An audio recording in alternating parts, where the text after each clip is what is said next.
Ever since central banks started out their support of the market in the wake of the great financial crisis, many warned about the potential for rampant inflation. And that it's taken its time, but it is now with us. But of course, there are other factors at play as well. As we recover from the pandemic, we are only just getting some of those supply chains back in line.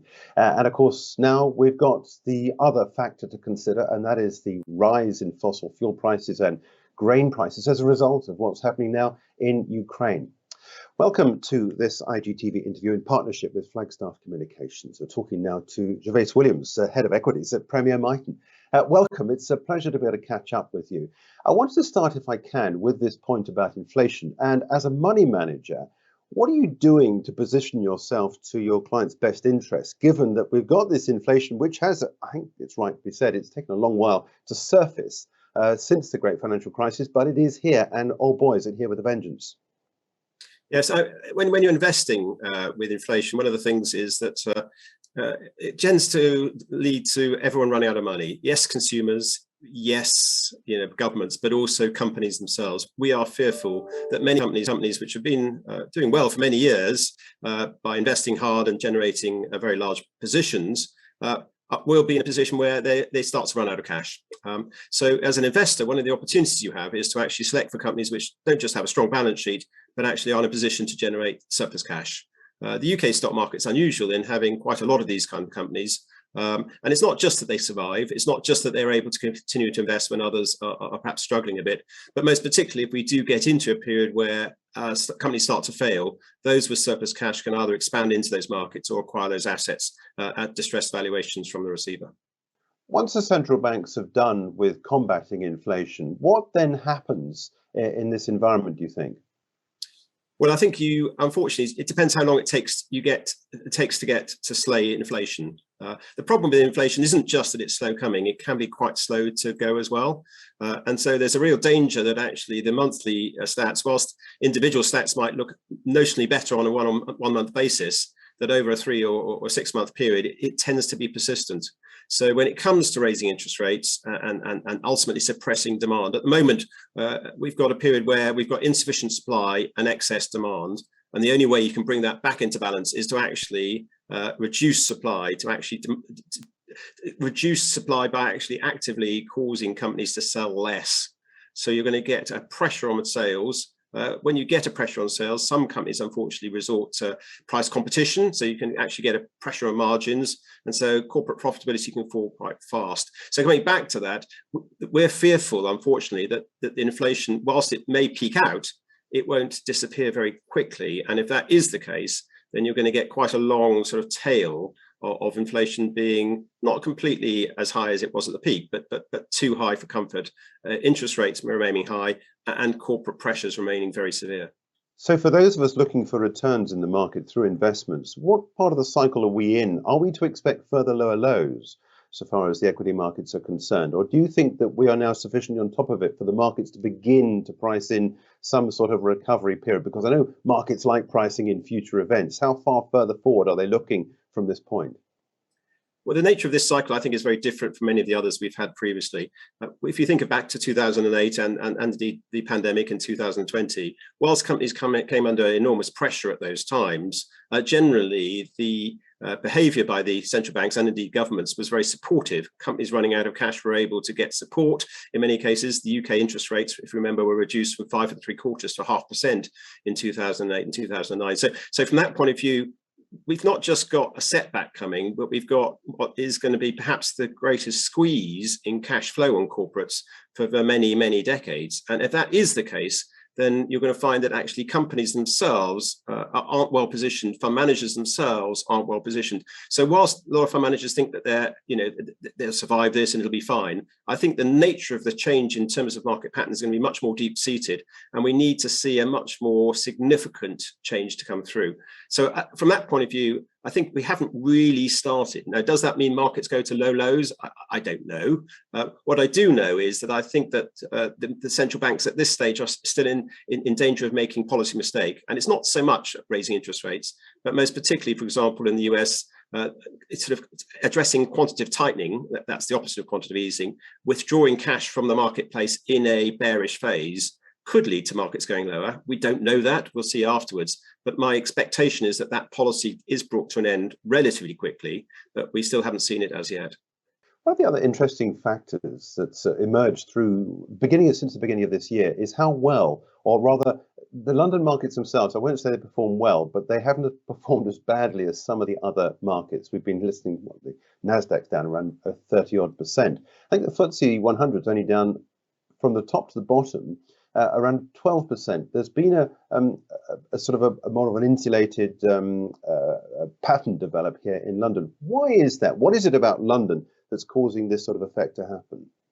Yes, I think if you go back over the last 100 years, the nature of the UK economy has been that we used to be one of the major central banks of the world, just like the US. And as such, we run a deficit on an ongoing basis. As a country, we need to attract inflows to offset our surplus spending.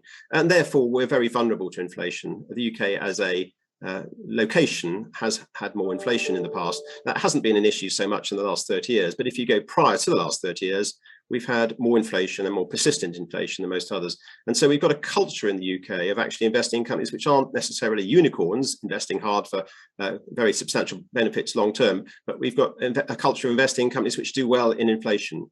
And those are companies which generate surplus cash. They're often companies which are capital intensive. Why is that good news? Well, when there's cash shortages, it means you don't get many competitors. And we've seen that particularly in the energy and the minerals sector. And of course, quite a lot of financials are quite capital intensive in themselves. And as you find interest rate rises, then of course that improves their profitability. So the nature of the UK market is that it's better to addressing inflation. It's got a different kind of pattern in the way we make returns. And as we've seen this change in market sort of trajectory, the UK has therefore come out a little ahead of others. I think this trend potentially, it won't be every year, but I think it could be a persistent trend. Certainly if you go back to the 60s and 70s, the UK stock market didn't just outperform many of the European markets, it outperformed the US market on a persistent basis for 20 years. I don't know if that's about to happen, but it could do if inflation remains persistent. Let's turn to two other comparable areas of the market as well, and take a look at large caps against small caps. Now, we've seen a big move lower in some of these small caps. What are the mechanics that are going on there? And does this therefore mean that we are to look towards small caps for a better opportunity when the rebound comes? Yes, I mean, traditionally, of course, in the last 20 or 30 years, we've seen many of the largest economies in the world growing pretty well. Of course, China is the absolute poster child here. 40% of the last of the growth in the last 10 years has come from China alone. It's been a very, very buoyant area, and that's helped big and small companies grow well. We don't know quite what's going to happen going forward, but China has the same kinds of problems we saw in Japan in 1989 when they had demographic and debt issues simultaneously. And as you know, China may turn out to be quite similar to Japan going forward, say for the next 10 or 20 years. In other words, not producing the world growth. So my assumption is that with interest rate rises, with inflation being persistent, with governments running out of money and increasing taxes, I think world growth will be much more patchy and potentially not very strong. And if that is the case, then as we know, small companies have the advantage, not just because they're small and nimble, but most particularly because many of them are addressing small markets, perhaps niche markets, which are growing at a time when the global economy isn't growing very much. Small companies have the ability to not just sort of survive, but actually thrive when big companies have problems and they have to cut off parts of their operations or close them down because they're not making money, and they can expand into those markets. So I think what we're looking at in the UK is the UK market is different from most other stock markets in the world, not just because it has a bias towards income and surplus cash generation in many of the companies, but also it has a bias towards not just small, but small and micro cap quoted companies. Quoted is important here. They're better balance sheets. They can acquire assets from the receiver. So what we're looking at here is the potential for small and micro caps particularly to outperform.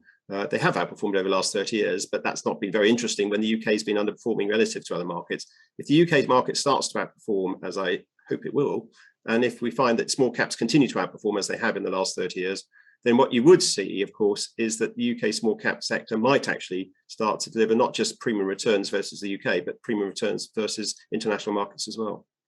You've already said that you don't know whether or not we're going to get any new lower lows in the equity benchmarks. But could I press you on one final point to work out what happens in this second half of the year?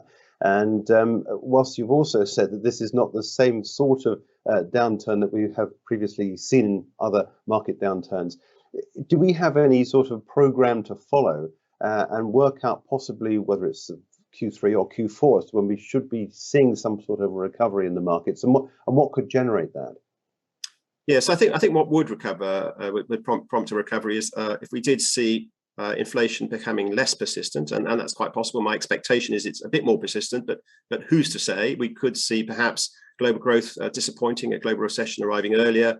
It may be that the oil price comes down a lot faster. There could be a settlement in the Ukrainian conflict. So there are sort of triggers which might lead to people feeling much more comfortable.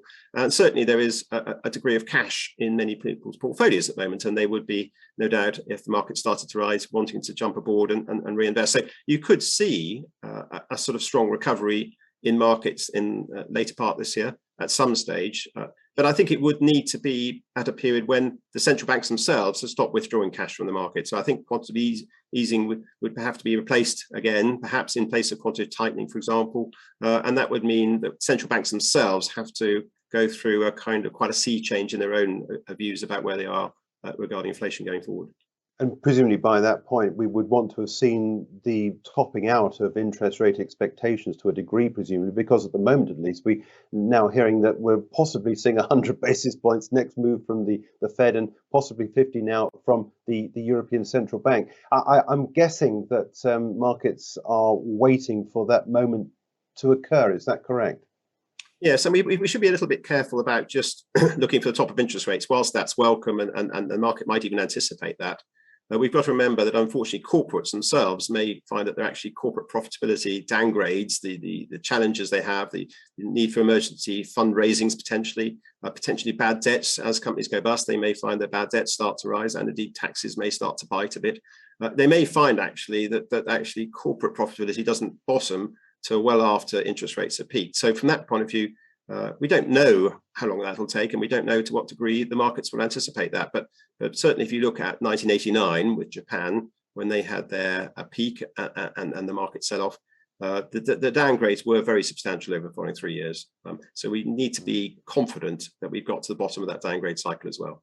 Okay, look, we'll leave it there, but thank you so much indeed for joining us. It's been a pleasure talking to you, catching up with your thoughts on where we are within the markets at the moment. That's Gervais Williams, Head of Equities at Premier Miton. For more videos from us here at IGTV, join us on Twitter at IGCom, Instagram, and subscribe to our YouTube channel.